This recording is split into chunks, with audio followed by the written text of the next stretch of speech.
வணக்கம்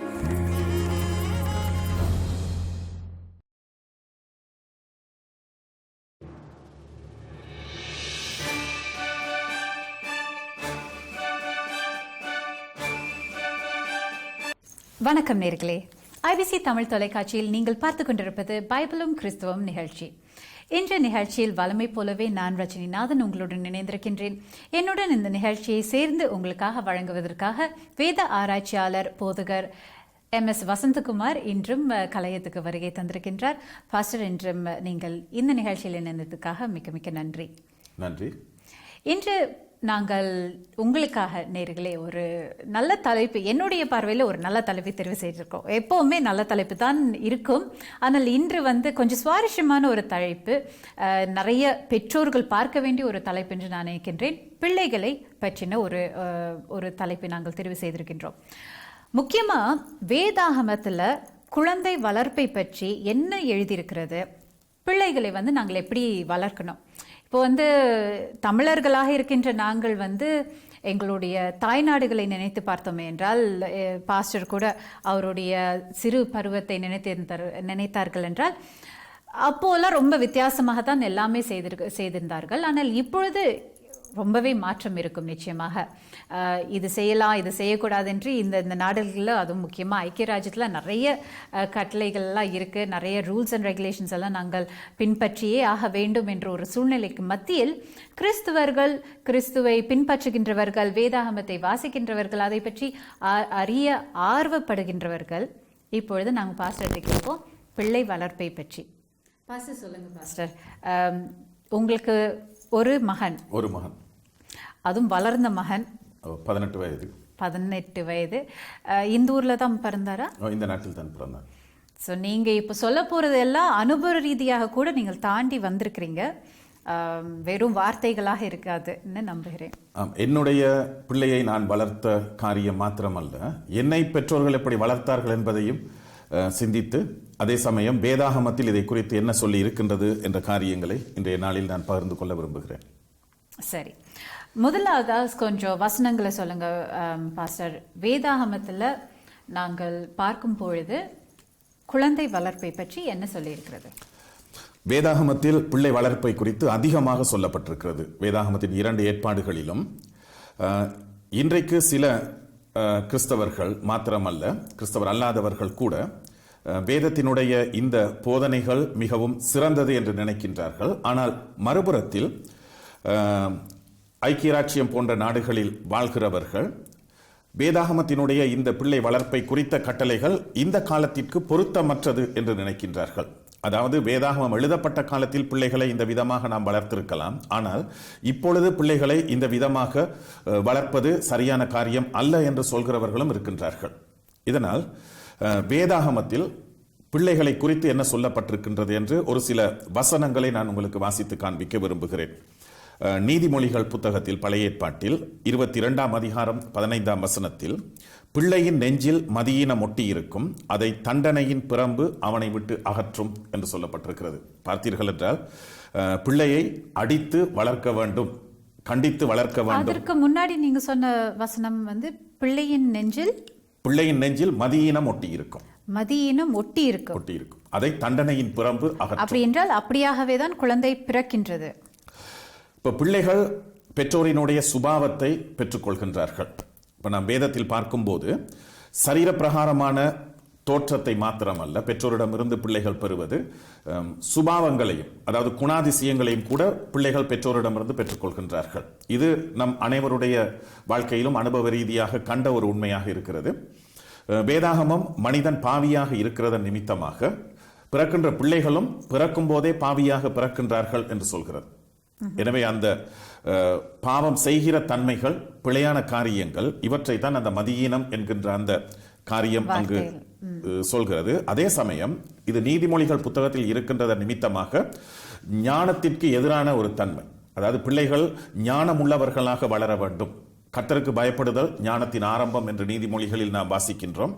எனவே இயற்கையாக ஞானமற்றவர்களாக, மதியீனமற்றவர்களாக அவர்கள் இருக்கிறார்கள் என்று சொல்லும் போது அவர்கள் கர்த்தருக்கு பயப்படுகின்ற பயம் அற்றவர்களாக இருக்கின்றார்கள், தேவனை தேடாத நிலையில் இருக்கின்றார்கள்.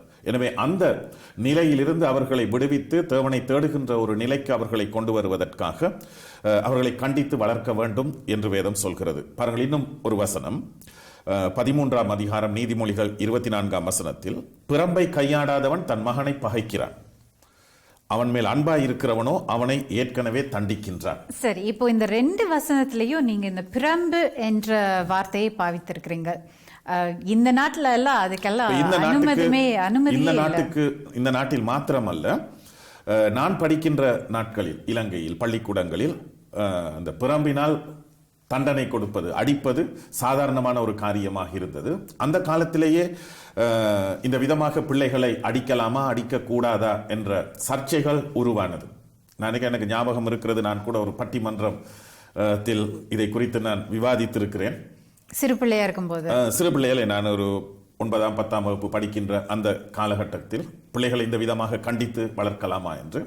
ஆனால் நாளடைவில் நீங்கள் பார்த்தீர்கள் என்றால் நம்முடைய நாட்டில் கூட இந்த பப்ளிக் கேனிங், அதாவது பகிரங்கமாக பிள்ளைகளை பிரம்பினால் அடிப்பது, தண்டனை கொடுக்கின்ற காரியங்கள் பள்ளிக்கூடங்களில் நிறுத்தப்பட்டது. அது எல்லா நாடுகளிலும் கூட அநேகமாக நிறுத்தப்பட்டிருக்கிறது என்று நான் நினைக்கிறேன். இப்போ இஸ்லாமிய நாடுகளில் நிலைமை வித்தியாசமாக இருக்கலாம். இப்போ நாம் வாழ்கின்ற நாட்டை குறித்து பார்க்கும்போது, அதாவது பகிரங்கமாக இந்த விதமாக அடித்து தண்டனைகள் கொடுப்பது முழுமையாக நிறுத்தப்பட்ட ஒரு காரியமாக இருக்கிறது. சரி, உங்களுடைய பெற்றோர்கள் அந்த மாதிரி உங்களை தண்டிக்க வாய்ப்புகள் நீங்க கொடுத்தீங்களா? நிறைய தடவைகள் அடி வாங்கி இருக்கிறேன். நான் அடிக்கடி கேட்ட ஒரு வார்த்தை, இந்த அடியாத மாடு படியாது.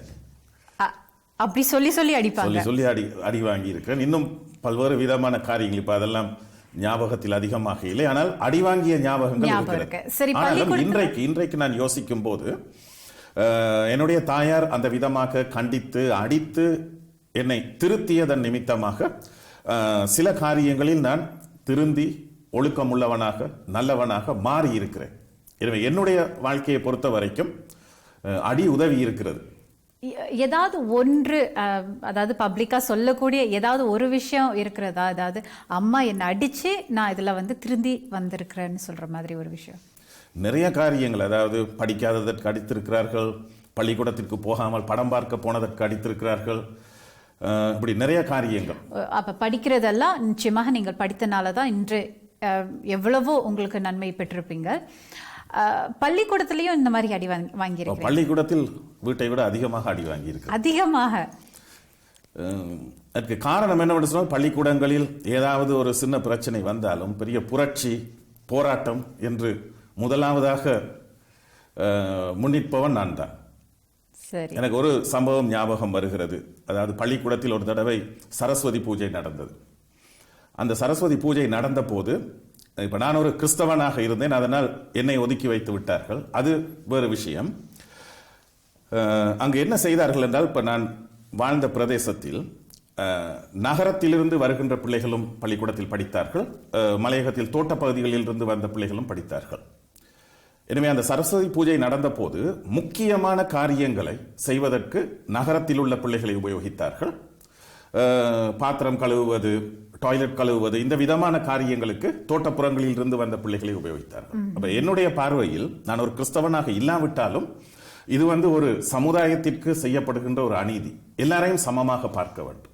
எனவே இதற்கு நான் ஒரு புரட்சி செய்து அது பகிரங்கமாக பள்ளிக்கூடத்தில் அடி வாங்கி வீட்டிற்கு வந்ததற்கு பிறகு என்னுடைய தாயார் என்னை கடுமையாக அடித்தார்கள். என்ன, நீ ஒரு கிறிஸ்தவர் பையன், உனக்கும் இதுக்கு எந்த விதமான சம்பந்தமும் இல்லை, அது அவர்கள் பார்த்துக் கொள்ளட்டும். ஆனா நான் இல்லை. என்னை பொறுத்த வரைக்கும் கிறிஸ்தவரோ கிறிஸ்தவர் அல்லாதவரோ அதெல்லாம் முக்கியம்.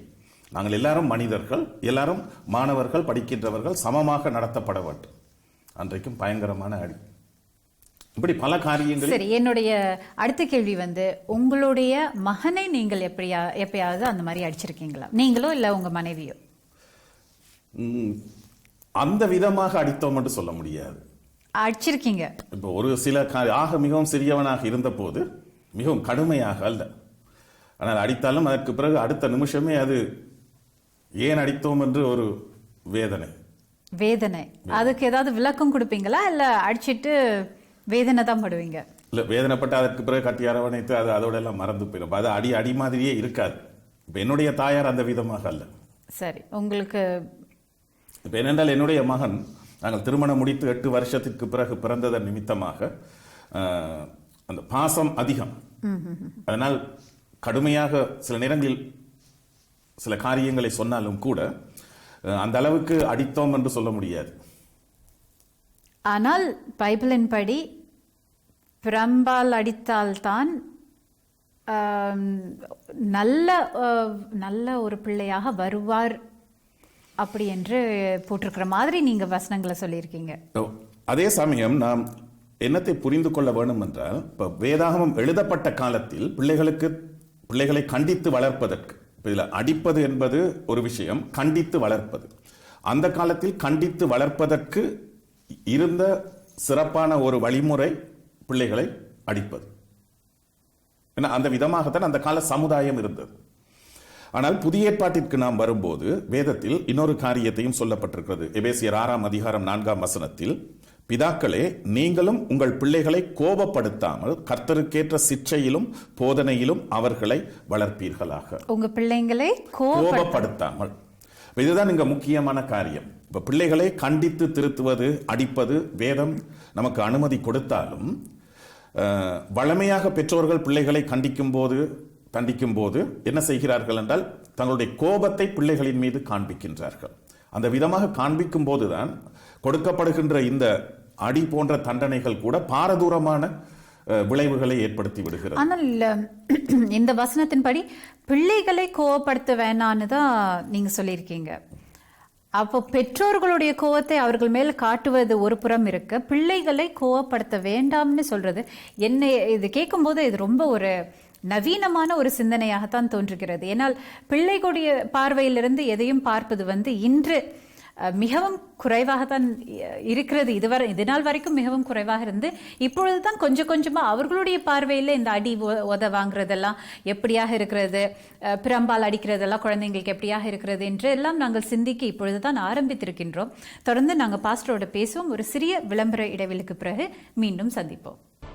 வணக்கம் நேர்களே, நீங்கள் தொடர்ந்து பார்த்துக் கொண்டிருப்பது ஐபிசி தமிழ் தொலைக்காட்சியில் பைபிளும் கிறிஸ்தவம் நிகழ்ச்சி.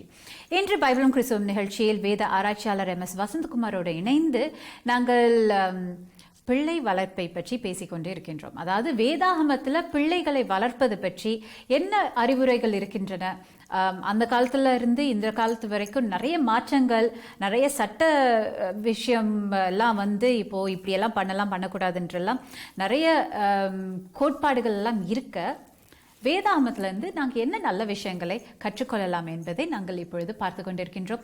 விளம்பர இடைவெளிக்கு முன்பதாக இந்த புதிய ஏற்பாட்டில் பிள்ளைகள் கோவப்படுத்தக்கூடாது என்ற ஒரு வசனம் இருக்கிறதாக நீங்கள் சொல்லியிருந்தீங்க. அதுக்கு முன்பதாக பெற்றோர்களுடைய கோபத்தை மட்டும் காட்டுகின்ற மாதிரி அந்த அடியோ தண்டனையோ அவர்களை திருத்துகின்ற முயற்சிகள்லாம் இருக்கக்கூடாது என்று பாஸ்டர் எங்களுக்கு சொல்லியிருந்தார். இந்த பிள்ளைகளை கோபப்படுத்தக்கூடாது என்ற அந்த சிந்தனை ரொம்ப வித்தியாசமானது. நான் சொன்னது போல கொஞ்சம் ரொம்ப நவீனமான ஒரு சிந்தனை. வேதாகமத்தில் இது எவ்வளோக்கு எவ்வளோ முக்கியம்? அதாவது குழந்தைங்களை கோபப்படுத்தாம அவர்களை திருத்துவது எவ்வளோக்கு எவ்வளோ முக்கியம்? நான் ஆரம்பத்தில் சொன்ன விதமாக பிள்ளைகளை சிக்ஷிப்பது, அதாவது கண்டித்து திருத்தி வளர்க்க வேண்டியது அவசியம். அந்த காலத்தில் அதை பிரம்பினால் அடிப்பதன் மூலம் செய்தார்கள்.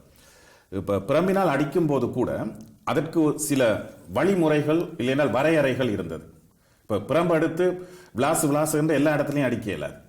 வளமையாக முழங்காலுக்கு கீழாக அடிக்கின்ற முறை அப்படிதான் எழுதியிருக்கா இல்ல, அந்த விதமான முறைதான் அந்த காலகட்டத்தில் தண்டனையாக கொடுத்தார்கள். ஏனால் இன்றும் ஐக்கிய ராஜ்யத்தில் நீங்கள் ஒரு குழந்தையை தண்டிக்க வேண்டும் என்று அப்படி ஒரு எண்ணம் உங்களுக்கு இருந்தால், உங்களால வேற எந்த ஒரு முயற்சியும் எடுக்க முடியல என்றால், முழங்காலுக்கு கீழே, அதுவும் பிரம்பால் இல்ல கையால ஒரு சின்ன தட்டு போடலாம் என்பது அவர்களுடைய ஆலோசனையாக இருக்கிறது. ஆனால் வளமையாக பெற்றோர்கள் என்ன செய்கிறார்கள் என்றால், அந்த விதமாக முழங்காலுக்கு கீழ் தான் அடிக்கிறார்கள் என்று இல்லை, பிரம்பு எடுத்து முழு சரீரத்தின் மீதும் அவர்கள் அடிக்கின்றார்கள்.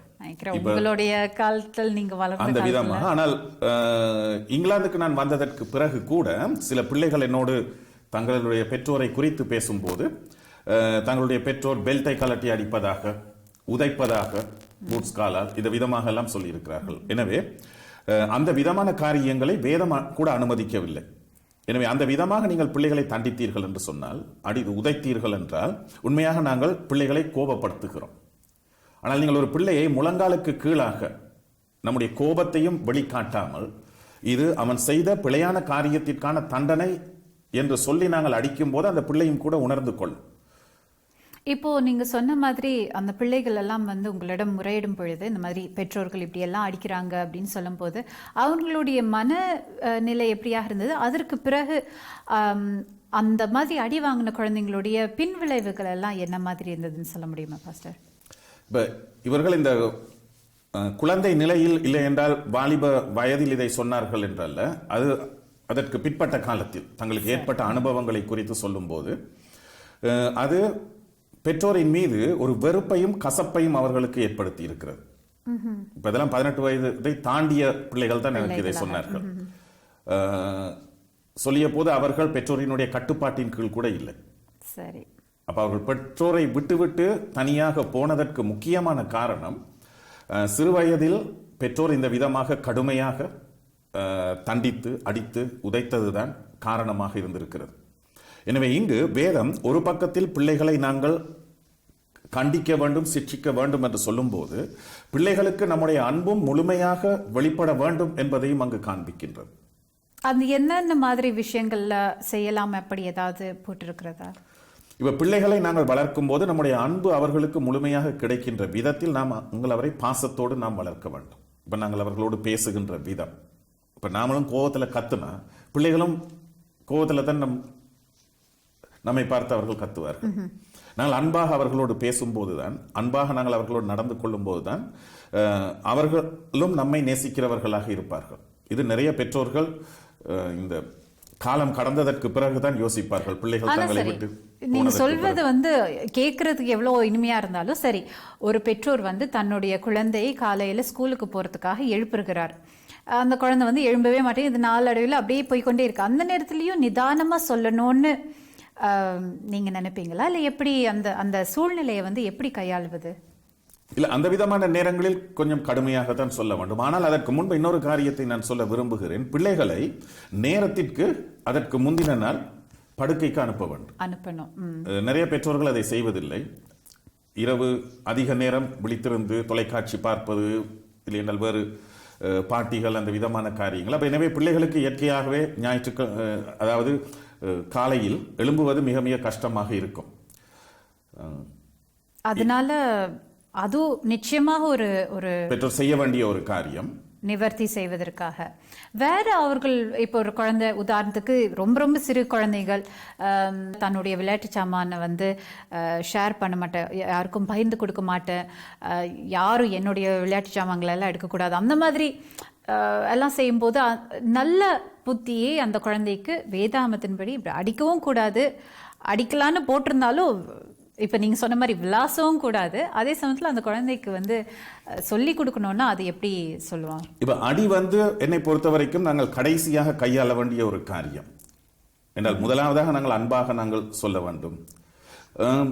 அநேகமான பிள்ளைகள் கேட்பார்கள் அன்பாக சொல்லும் போது, ஏன்னா கொஞ்சம் கடுமையாக சொல்ல வேண்டும். இன்னும் ஒரு காரியம், நான் இலங்கையில் இருக்கும்போது நான் சென்ற சபையினுடைய பாஸ்டர், அவர் அமெரிக்காவை சேர்ந்தவர், அவர் சில காரியங்களை எனக்கு தன்னுடைய பிள்ளைகளை வளர்ப்பதை குறித்து சொல்லும்போது அவர்கள் என்ன செய்வார்களாம் என்றால், பிள்ளைகளுக்கு ஏற்கனவே தெளிவாக சொல்லிவிடுவார்கள், நீ இப்படித்தான் இருக்க வேண்டும், இந்த காரியத்தை செய்யாவிட்டால் உனக்கு என்னென்ன காரியங்களை செய்ய மாட்டோம். எனவே சில காரியங்கள், பரிசு பொருட்கள் வாங்கி கொடுப்பதோ, இல்லை என்றால் ஏதாவது ஒரு டிவி ப்ரோக்ராம் பார்ப்பதோ, ஒரு கேம் வாங்கி கொடுப்பதோ, இந்த விதமான காரியங்களை அவர்கள் நாங்கள் செய்ய மாட்டோம் என்று சொல்லிவிடுவார்கள். இல்லை என்றால் அவர்கள் வளமையாக அமெரிக்கர்களாக இருந்ததனால் வார வாரம் அவர்கள் பிள்ளைகளை கூட்டிக் கொண்டு வெளியில் போவார்கள், பிக்னிக் மாதிரி. அந்த விதமான காரியம், இந்த காரியம் நீ நான் சொல்லுகின்ற காரியங்களின்படி நீ நடக்காவிட்டால் இந்த கிழமை உனக்கு பிக்னிக் இல்லை, இல்லைன்னா மூவிக்கு கூட்டிக் கொண்டு போறதில்லை. அப்படி சில விளைவுகள் எங்களுடைய நாங்க செய்கின்ற ஒவ்வொரு செய்கைக்கும் ஒரு விளைவு இருக்கிறதுன்றது குழந்தைங்களுக்கு அவங்க சொல்லி கொடுக்கறாங்க. அடியை பொறுத்த வரைக்கும் இன்னொரு காரியம், அந்த பாஸ்டரினுடைய மனைவி சொன்ன காரியம் எனக்கே ஆழ்ந்து சிந்திக்க வைத்தது. அதாவது சில காரியங்களை செய்யாவிட்டால், நான் சொன்னபடி நீ செய்யாவிட்டால், இப்ப சாக்லேட் கொடுக்கிறது, அதை கூட நிறுத்தி விடுவார்கள். இந்த பிள்ளைகளுக்கு சாக்லேட் மிகவும் விருப்பம். சரி, சாக்லேட் இருக்கும். ஆனால் நீ இந்த காரியத்தை செய்ததன் நிமித்தமாக இதை செய்ய வேணாம் என்று சொன்னேன், ஆனாலும் செய்துட்டேன், அதனால இன்னைக்கு உனக்கு சாக்லேட் இல்லை. எனவே அடுத்த நாள் பிள்ளைகளுக்கு சாக்லேட் மீது ஆசை இருக்கிறத நிமித்தமாக பெற்றோரினுடைய வார்த்தைக்கு நிச்சயமாக கீழ்ப்படிவார்களாம். அப்படி அந்த அவர்களுடைய மகன் கீழ்ப்படிந்திருக்கிறார். எல்லா பிள்ளைங்களுக்கும் இந்த மாதிரி எல்லாம் வேலை செய்யாதுல்ல, எல்லா பிள்ளைகளுக்கும் வேலை செய்யாது. ஆனால் என்னுடைய வாழ்க்கையில் நான் அவதானித்து பார்த்த விஷயம், என்னுடைய மகன் சில நேரங்களில் சொல்லுவான், நீங்க இப்படித்தான் சொல்லுவீங்க ஆனா அப்படி செய்ய மாட்டீங்க. அதாவது நான் நிறைய காரியங்களை சொல்லி இருக்கிறேன் அந்த கை கொள்வதற்கு. அதாவது சாக்லேட் தரமாட்டேன்னு சொல்லுவீங்க ஆனா கொடுத்துருவீங்க. ஆனா கொடுத்துருவேன். அப்ப அந்த வீக்னஸை அவன் புரிந்து வைத்துக் கொண்டான். காரணம் என்னவென்றால் அது நம்முடைய பலவீனம், மற்றது பாசத்தினால. வேதாமத்தின்படி பிள்ளை வளர்ப்புல இந்த ஜெப வாழ்க்கை அது எவ்வளவுக்கு எவ்வளவு முக்கியம்? குழந்தைகளை எப்படியெல்லாம் அதுல வழி நடத்தலாம்? இப்ப வேதாகமம் இப்ப கண்டித்து வளர்ப்பது என்று சொல்வது ஒரு புறம் இருக்க, மறுபுறத்தில் உபாகம புத்தகத்தில் சொல்லப்பட்டிருக்கிறது, பிள்ளையானவன் நடக்க வேண்டிய வழியில் அவனை நடத்து, அப்பொழுது அவன் முதிர் வயதிலும் அதை விடாமல் இருப்பான். இன்னொரு காரியம் சொல்லப்பட்டிருக்கிறது, ஒழுங்கான வழியில் நடத்தப்பட்டவன் முதிர் வயதில் சிறந்தவனாக இருப்பான். தன் இஷ்டத்துக்கு விடப்பட்ட பிள்ளையோ பெற்றோருக்கு கனவீனத்தை கொண்டு வருவான். இஷ்டத்துக்கு விடப்பட்ட சில ஒருத்தர் நல்ல பெரியவர், அவருக்கு பிள்ளைகள் எல்லாம் இருக்கின்றன. அவர் என்ன சொன்னா, பிள்ளை வளர்க்கிறேன்னு ஏன் எல்லாரும் உருகுறீங்க? பிள்ளைய வளர்க்க தேவையில்லை, அது தானா வளர்றது தானே, நாங்க என்ன செய்யறோம் அப்படின்ற.